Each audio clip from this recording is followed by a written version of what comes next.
আসসালামু আলাইকুম। আজকে আমাদের ইফতার হবে চাইনিজ আইটেম করব। দেখা যাক কি করতে পারি। এখানে আমি চিকেন নিয়েছি। আমার চিকেনের বুকের মাংস ছিল না।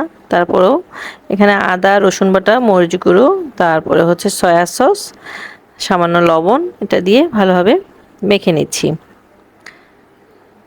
এরপরে এখানে দিয়ে দিব কর্নফ্লাওয়ার। আমি এখানে ৩ টেবিল চামচের মতো কর্নফ্লাওয়ার দিয়ে কোট করে নিচ্ছি এটা। এখানে চাইলে আপনারা ডিম দিতে পারেন। তো আমার এখানে ডিম দিতে হবে না কারণ মাংসের যে একটু হালকা পানি ছিল ওটাতেই এই কর্নফ্লাওয়ারটা কোট হয়ে যাচ্ছে। তো এটা চিকেন চিলির মতো করে করব। তো বুকের মাংস থাকলে ভালো হতো। বুকের মাংস ছিল না তাই আমি চিকেনের কে ছোট ছোট টুকরো করে এভাবে করে নিয়ে নিয়েছি। এভাবে মেখে এটাকে আমি একপাশে রেখে দিচ্ছি। এরপর একটা সস তৈরি করে নেব। এখানে একটা বাটিতে সয়া সস দিয়েছি। আমারটা একটু ডার্ক সয়া সস, আপনারা লাইট সয়া সস থাকলে দিবেন। সামান্য মরিচ গুঁড়ো দিয়েছি, তারপর টমেটো সস দিয়ে দিচ্ছি। এরপরে হচ্ছে একটু বারবিকিউ সস ছিল বাসায়, আসলে হাতের কাছে এই মুহূর্তে আমার যেটা ছিল আমি ওটা দিয়েই করছি। তবে এখানে একটু সিসিমি অয়েল দিচ্ছি, এটা একেবারে অপশনাল, আমার বাসায় ছিল।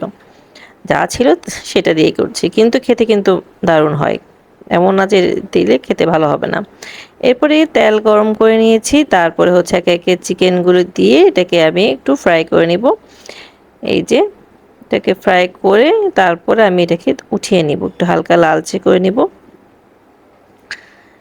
এভাবে করে কিন্তু আপনারা চিকেন ফ্রাইও করতে পারবেন, একদম খেতে কিন্তু খুবই মজা হবে।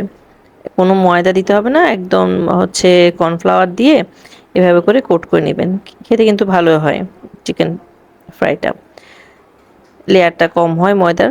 আচ্ছা যাই হোক, এভাবে করে এটাকে আমি তুলে নিয়েছি, এক পাশে তুলে নিব, তুলে কিছু করে রেখে দিব।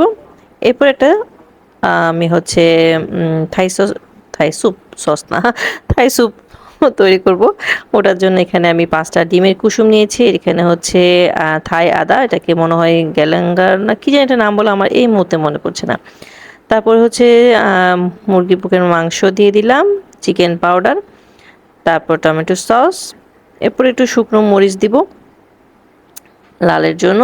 আর এইটা একটা থাই প্যাকেট দিয়ে দিচ্ছি, যেহেতু আমার বাসায় হচ্ছে কি বলে এটাকে, লেমন গ্রাস ছিল না, তো ফ্লেভারটা আনতে পারছিলাম না এই জন্য। তো এখানে কর্নফ্লাওয়ার দিয়ে দিয়েছি 1 টেবিল চামচের মতো। এরপর এটাকে ভালোভাবে মিশিয়ে নেব। তারপরে হচ্ছে এটাকে ডিমের যে সাদা অংশটা আছে না, ওটা আমি রেখে দিয়েছি। কেন রেখেছি সেটা আপনাকে বলে দিব। এখানে হচ্ছে একটু লবণ, মরিচ দিয়েছি, হ্যাঁ, সামান্য লবণও দিয়েছিলাম।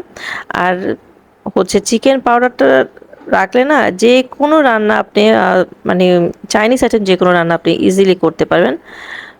এটা একদম আমি কিনে রাখলে আমার মাস, মানে 4 মাসের মতো, মনে 4-5 মাস মানে শেষ হয় না সহজে, অনেকখানি চলে। 1 চামচ করে দিলে অনেক। এই যে একটু লবণ দিয়েছি এই পর্যায়ে আমি, এভাবে এটাকে নাড়াচাড়া করে এটা ঘন হলে নামিয়ে নিচ্ছি, বাস। এরপরে এখানে আবার প্যানে আমি হচ্ছে ডিম নিয়েছি 4টা, আর হচ্ছে যে 4টা ডিমের আমি থাই স্যুপ করেছি ওটা সাদা অংশটা রয়ে গেছে না, ওটা দিয়ে এখানে হচ্ছে ফ্রাইড রাইস করবো, এগ ফ্রাইড রাইসের জন্য এই জন্য ডিম আছে, চিকেন আর দিব না এখানে। এটাকে ভালোভাবে এভাবে করে অল্প অল্প করে দিয়ে ঝুড়া ঝুড়া করে নিচ্ছি, তারপর এটাকে তুলে রাখবো। এই তো এভাবে করে করে নিব। তো এটা হয়ে গেছে, আমি এটাকে তুলে নিচ্ছি। এরপর একই হাঁড়িতে আমি অল্প তেল দিয়েছি, তারপর হচ্ছে রসুন কুচি দিয়ে দিচ্ছি। রসুন কুচিটা একটু ভালোভাবে নাড়াচাড়া করে হালকা একটু লালচে করে নিব। এরপর এখানে হচ্ছে আমি সবজি দিয়ে দিব। আমার কাছে এই মুহূর্তে পেঁয়াজ কলি ছিল ডিপ ফ্রিজে, ডিপ থেকে বের করে দিয়ে দিলাম। তারপরে গাজর ছিল, ওটা দিয়ে দিচ্ছি। আর কোনো সবজি বাসায় ছিল না, ক্যাপসিকামও ছিল না, একটা ক্যাপসিকাম ছিল, ওটা আমি চিলি চিকেনের জন্য রেখে দিচ্ছি। এই তো তারপরে আগে থেকেই আমি 80% চাল সিদ্ধ করে নিয়েছি, পোলাও চাল, এটাকে নিয়ে তারপরে চালনিতে নিয়ে রেখেছিলাম, এটা দিয়ে দিলাম। এরপর দিয়ে দিচ্ছি কালো গোলমরিচ, এখানেও আমি দিয়ে দিচ্ছি চিকেন পাউডার। এতে ফ্রাইড রাইসের ফ্লেভারটা একদম দোকানের মতো হবে, মানে এর কোনো হেরফের হবে না, কারণ ওরাও এটা ইউজ করে। এভাবে ভালোভাবে মিশিয়ে নিচ্ছি, নাড়াচাড়া করে উলট পালট করে দিচ্ছি। তো আজকে হচ্ছে বাচ্চারা এটা খেতে চেয়েছে, তাই ভাবলাম যে আমার ভাবিরাও আছে তাই দিয়ে দিই, আর এটাই করি আজকে। সব সময় তো মানে কয়েকদিন ধরে বিরিয়ানি খাওয়া হচ্ছে, এক একটা রকম খাবার খাওয়া হচ্ছে, চাইনিজ আইটেম আমার করা হয়নি রমজানের মধ্যে, তাই আমি ভাবলাম যে রমজান তো শেষ পর্যায়ে, তাই এটা করে নিই। এখানে সয়া সস দিয়ে দিলাম, আর কিছু দেবো না, এটা দিয়ে ভালোভাবে নাড়াচাড়া করে নেবো। ও হ্যাঁ, এখানে একটা জিনিস দিয়েছি, আমি টেস্টিং সল্ট দিয়েছি, একেবারে অপশনাল, তবে টেস্টিং সল্ট দিলে খাবার খেতে এটার টেস্টটা ভালো আসে। টেস্টিং সল্ট দিয়েছিলাম। একটা জিনিস দিতে না ভুলে গিয়েছি, এই দেখেন বাঁধাকপি। বাঁধাকপিটা আমি টুকরো করে রেখেছি, ধুয়ে রেখেছি, কিন্তু দিতে মনে নেই, তাই কোনো ব্যাপার না। প্যানে একটু তেল দিয়ে বাঁধাকপি দিয়ে তারপর একটু কালো কালো গোলমরিচ দিয়ে সতে করে নিয়েছি, তারপরে এটা এখানে দিয়ে দিয়েছি। একদম মনে ছিল না, এটা সিঙ্কের পাশে ছিল তো মনেই ছিল না। একদম হয়ে গিয়েছে, শেষ পর্যায়ে ঘি দিব। এখন অনেকে বলতে পারেন যে এটা কি বিরিয়ানি কিনা, যেখানে ঘি দিচ্ছেন কেন, আপনি একবার দিয়ে দেখবেন। এটা বিরিয়ানির টেস্ট না, কিন্তু ফ্রাইড রাইসে কিন্তু রেস্টুরেন্টে অবশ্যই ঘিটা দেয়। আপনারা যদি কোনো শেফের রান্না দেখে থাকেন তাহলে দেখবেন। এই তো একদম ঝরঝরা হয়ে গিয়েছে, একদম এই পর্যায়ে লাস্ট রেসিপি হচ্ছে চিলি চিকেন। এটাকে চিলি চিকেন বলবো না কি বলবো জানি না, যাই হোক।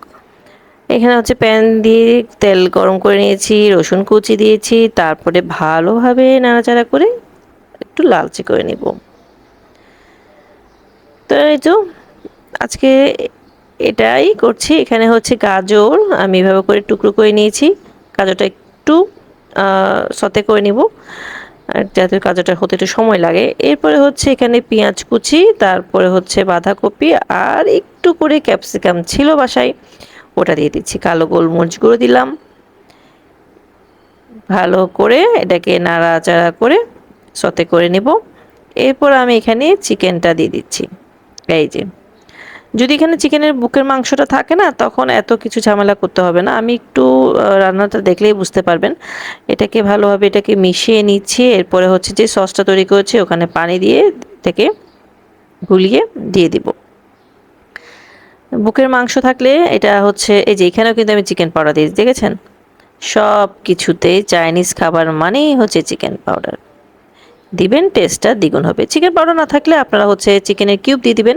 তবে আমার মতে একটা চিকেন পাউডার মুদির দোকান থেকে ভালো করে নিয়ে, ভালো করে কেন বললাম, আচ্ছা যাই হোক, মুদির দোকান থেকে নিয়ে রেখে দিবেন, দেখবেন যে অনেক দিন আপনি, মানে অনেক দিন মানে কয়েক মাস আপনি এটাকে ব্যবহার করতে পারবেন, যদি রান্নার উপর ডিপেন্ড করে। যদিও বা এখানে একটু মধু দিয়ে দিচ্ছি এই পর্যায়ে। এই তো এটাকে, এটা বুকের মাংস যদি হয় তাহলে এত পানি দিয়ে এভাবে করে নাড়াচাড়া করতে হতো না। আর এটা যেহেতু একটু চিকেনের টুকরো, একটু মশলাটা ঢোকার জন্য আমি একটু পানি দিয়েছি, বেশ খানিকই দিয়েছি আসলে। তারপরে হচ্ছে এই যে কর্নফ্লাওয়ার গুলে দিয়ে দিলাম। বাস, এই গ্রেভিটা আমি এই পর্যায়ে রাখবো, এতে কমাবো না, কারণ ঠান্ডা হলে গ্রেভিটা আর একটু হয়ে যাবে। তৈরি হয়ে গেল আমাদের আজকের ইফতারিতে চাইনিজ আইটেম। এই যে সব কিছু নিয়ে নিলাম, বাস।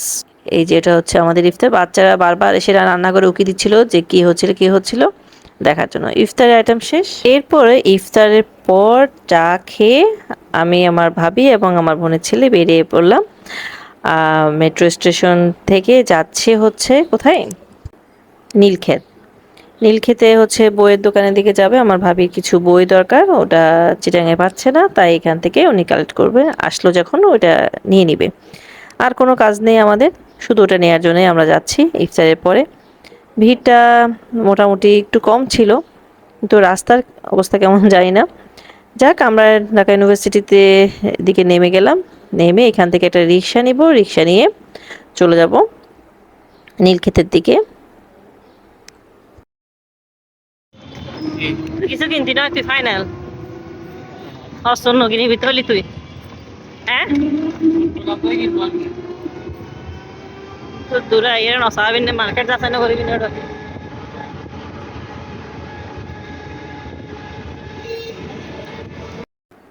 তো নীলক্ষেতে চলে এলাম বইয়ের দোকানে, কিন্তু আমার ভাবি যেই বইগুলো চাচ্ছিল ওগুলো কোথাও নেই। অনেক খোঁজাখুঁজির পর বইগুলো পেলাম, তারপরে চলে এলাম। আল্লাহ হাফেজ, আসসালামু আলাইকুম।